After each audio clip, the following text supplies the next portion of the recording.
तर आपण ही दृश्य पाहतोय, मंचावर छत्रपती शिवाजी महाराजांचा पुतळा आहे आणि आता इथे गणपती बाप्पाची मूर्ती सुद्धा इथे आलेली आहे आणि गणपती बाप्पाच्या मूर्तीचं पूजन सुद्धा मनोज जरांगे पाटील यांनी केलेलं आहे।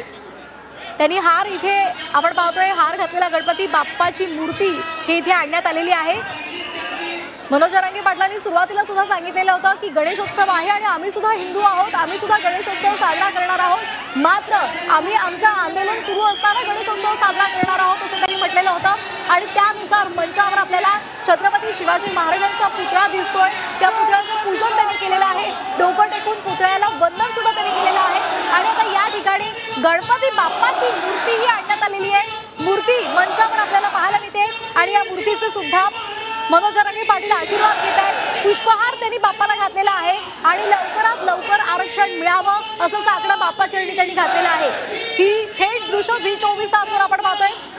मनोज जरांगे पाटील आमरण उपोषणाला बसलेले आहेत। खरं तर त्यांना 8 तासांचीच परवानगी देण्यात आलेली आहे, आजची 1 दिवसाची, मात्र हे बेमुदत आमरण उपोषण असल्याचं त्यांनी स्पष्ट केलंय।